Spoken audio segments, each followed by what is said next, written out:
Salut! Cette année, pour les Journées européennes du patrimoine, la Direction régionale des affaires culturelles d'Occitanie vous invite à découvrir quelques-uns des trésors patrimoniaux de la région en vidéo. Alors aujourd'hui, nouvelle étape dans notre parcours. Je me situe au nord de la région, sur les terres d'Aveyron, dans cette très belle ville qu'est la ville de Rodez. Et on va s'intéresser à un monument emblématique, véritable signal que l'on aperçoit à des kilomètres à la ronde, un monument vieux de plus de 750 ans qui connaît aujourd'hui une grande campagne de restauration, la cathédrale Notre-Dame de Rodez. Et pour en parler, je rejoins tout de suite une spécialiste du sujet, Isabelle Jiménez Vidayac. Elle est ingénieure du patrimoine, elle travaille à la conservation régionale des monuments historiques, alors forcément cette cathédrale, elle la connaît très bien.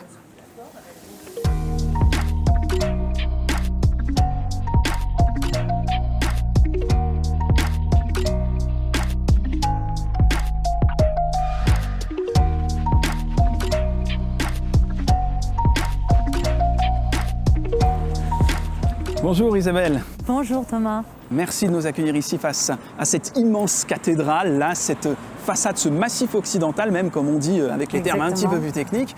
Alors je ne sais pas si c'est moi, mais je me sens tout petit face à cette immensité-là. Est-ce que vous pourriez, pour commencer, nous dire à quand remonte cette cathédrale? Quelles sont ses origines? À l'origine, en fait, on a une cathédrale romane qui, suite à la chute du clocher, en fait, est repensée. Et là, on attaque en fait sur la construction d'une cathédrale gothique. Donc, on est à peu près en 1277. Et cette construction va durer sur 3 siècles, donc plus de 300 ans. Plus de 300 ans, une petite église romane, au départ, un clocher qui tombe, et puis hop, on en profite pour reconstruire. Exactement. Ça, c'est un schéma d'ailleurs qu'on retrouve un petit peu ailleurs en France. Mais on va voir que cette cathédrale, elle a des choses bien à elle. Par contre, vous disiez plus de 3 siècles. 3 siècles de construction, et pourtant, j'ai quand même, moi, la sensation qu'elle est assez harmonieuse.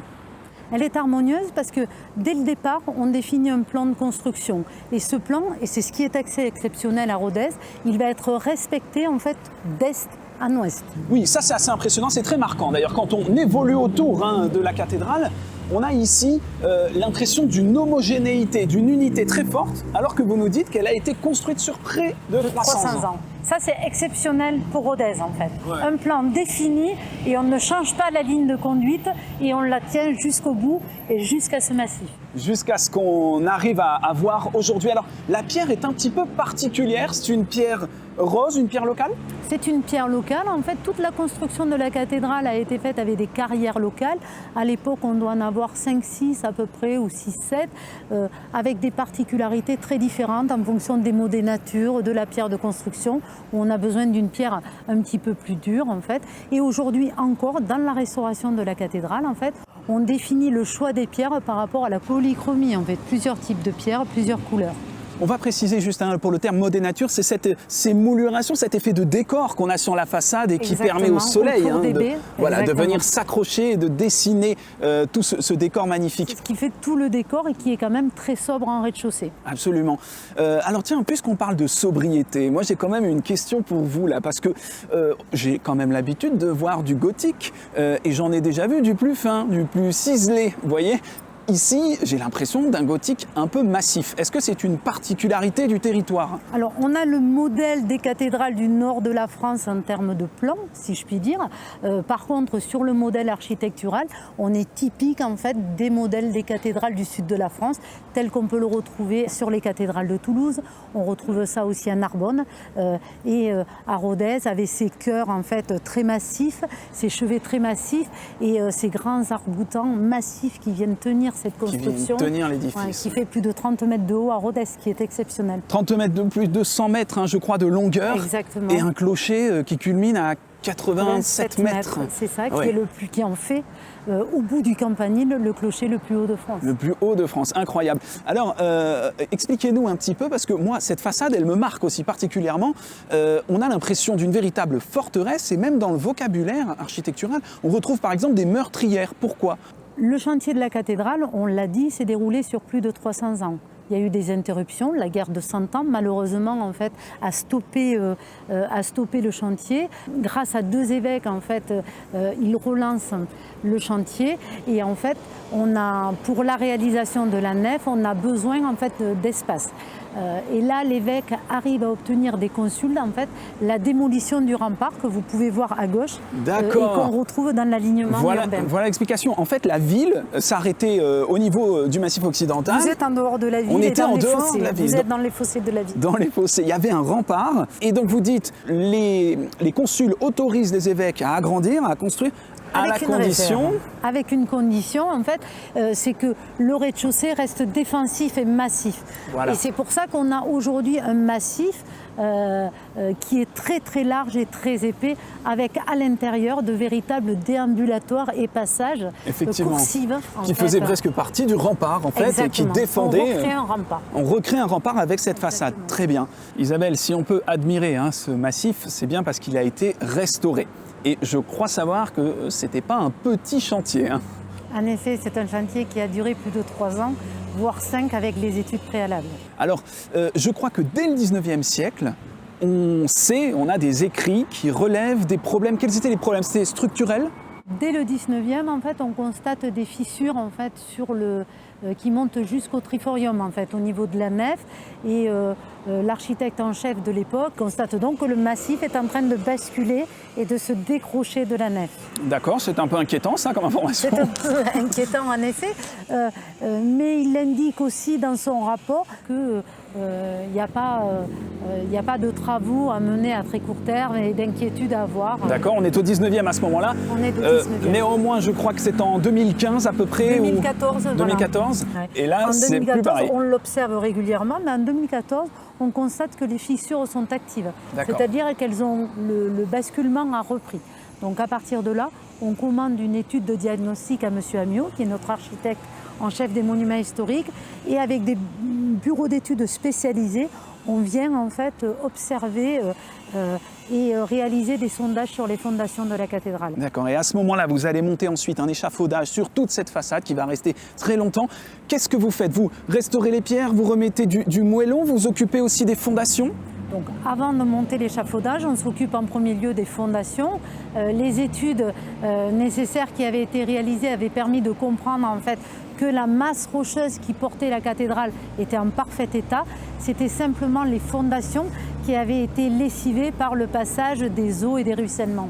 D'accord, et du coup vous êtes venu quoi vous avez repris les fondations, vous avez ancré tout ça dans le sol, comment vous avez fait pour solidifier? Injecter en fait dans les fondations pour recréer en fait un massif dur qui puisse porter en fait ce massif très large. Je crois même savoir que vous avez rattaché le massif. On a mis en place des tirants en forêt qui font plus de 20 mètres de long, qui raccrochent le massif à la nef. À la nef, on incroyable. On est venu perforer en fait pour accrocher. On est venu recoudiner, réinjecter des coulis, recréer une masse en fait dure sur la façade. D'accord, pour solidifier le tout. Alors, une chose, parce que peut-être que nos spectateurs peuvent se demander pourquoi c'est la CRMH, la Conservation Régionale des Monuments Historiques, qui suit le chantier, qui travaille là-dessus, sur ces chantiers.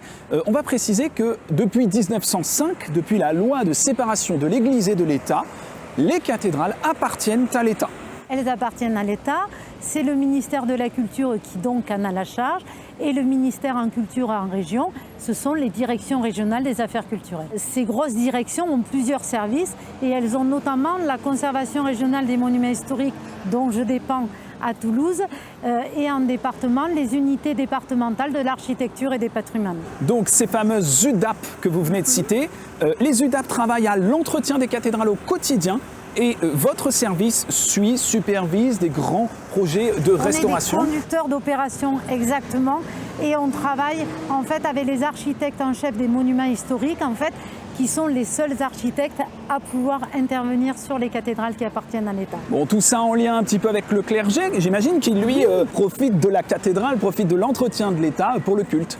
Voilà, le clergé est affectataire de la cathédrale, ils gèrent cette cathédrale au quotidien et ils en sont aussi les gardiens, puisqu'ils ouvrent le matin les portes de la cathédrale, ils la surveillent tout au long de la journée et ils la ferment le soir. Autre chose que permet ce fameux chantier de restauration, c'est de remettre à l'honneur certaines inscriptions, certaines sculptures notamment. Et ici, on a une anecdote un petit peu savoureuse.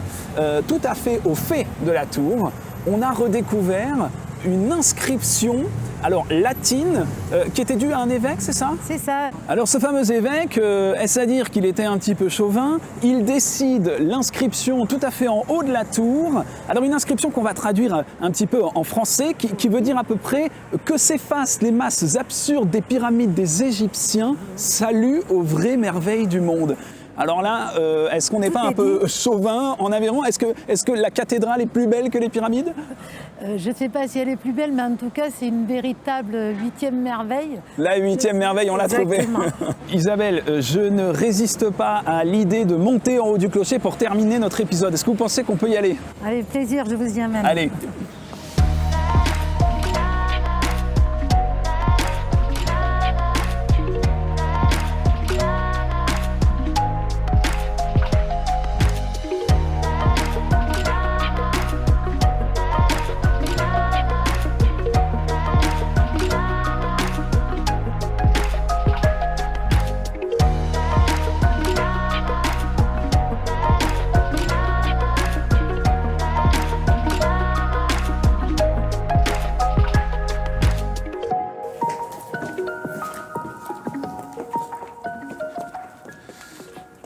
Isabelle, on y est, 87 mètres de haut.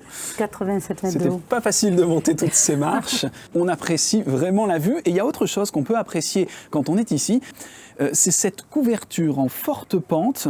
Là aussi, on imagine qu'en dessous, le bois doit être magnifique. Ce qu'on appelle une forêt, hein, c'est ça? Exactement. Donc on est à Rodez, hein, on est quand même sur un climat qui n'est pas toujours facile. Hein. C'est pour ça qu'on a ces fortes pentes couvertes en lauze, carrière locale. Hein, du coup, la production est à moins de 20 km.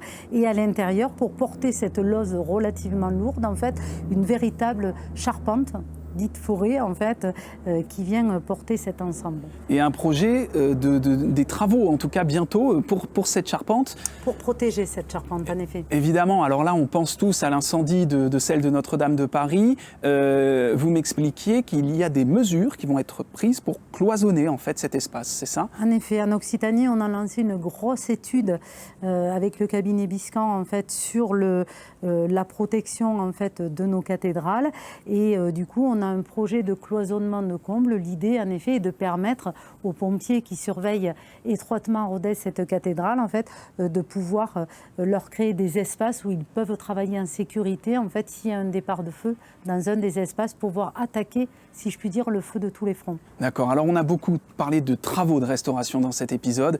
Je terminerai par une question pour vous, Isabelle.